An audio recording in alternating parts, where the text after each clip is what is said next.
देशभरातील शिवमंदिरांमध्ये आज महाशिवरात्री निमित्त उत्साह पाहायला मिळत आहे। मी सध्या देशातील 8वे ज्योतिर्लिंग असलेल्या प्रभू औंढा नागनाथाच्या मंदिर परिसरामध्ये आहे। दरवर्षी मोठ्या प्रमाणामध्ये दर्शनासाठी या ठिकाणी रांगा लागतात, मात्र यंदाच्या वर्षी आपण जर पाहिलं तर मंदिराच्या बाहेर जवळपास 1.5 किलोमीटर आणि मंदिराच्या परिसरामध्ये देखील 1 किलोमीटरची रांग लागलेली आहेत। ह्या ज्या महिला आहेत, ज्येष्ठ नागरिक आहेत, हे दर्शनाच्या रांगेमध्ये उभे राहिलेले आहेत। खरं तर यंदाच्या महाशिवरात्रीचा उत्सव प्रशासनानं मोठ्या प्रमाणामध्ये साजरा करायला सुरुवात केलेली आहे।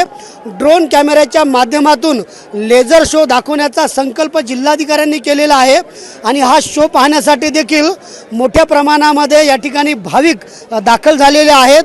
काही भाविकांना आपण विचारूया, कहाँ से आए आप? हम हैदराबाद से आए हैं। हम कल आए थे, आज यहाँ दर्शनम महाशिवरात्रि के महाउत्सव में आए। सभी देशवासियों को मैं कहना चाहती हूँ हार्दिक की बहुत बहुत शुभकामनाएं महाशिवरात्रि की। सभी को धन्यवाद। हैदराबादवरनं हे सगळे आलेले आहेत। कितने घंटे से आप खड़े हो?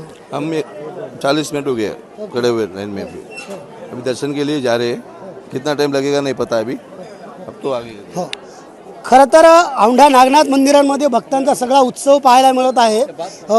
किती किती तासापासून उभे आहेत? 4 तासापासून शिवजी के मंदिर में दाखिल हुए हैं। कैसा उत्साह यहाँ पे दिख रहा है? अच्छा लग रहा है, बहुत अच्छा है, बहुत अच्छा है। हम हैदराबाद से हैं। कितने घंटे से? कितना घंटे से? कल हमें 4 तो वहाँ बामल गया 10-11 बजे से निकले सुबह में हमारे घर से। हमें यहाँ पे आने को सुबह में अब बामल गया 6 बजे 6:30 बजे आ गए। या बाजूला जर पाहिलं तर खाली देखील भाविक भक्तांची रांग आहे, वरती देखील भाविक भक्तांची रांग आहे आणि मोठ्या प्रमाणामध्ये शिवभक्त जे आहेत ते आता महाशिवरात्रीच्या पर्वावरती प्रभू शिवशंकराचं दर्शन घेण्यासाठी आतुर झाल्याचं पाहायला मिळत आहे। संदीप नागरे, साम टीव्ही न्यूज, हिंगोली।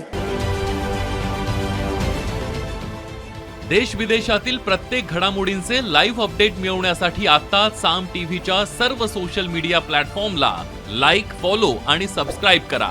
तसंच सर्व नोटिफिकेशनसाठी बेल आयकॉन प्रेस करायला विसरू नका।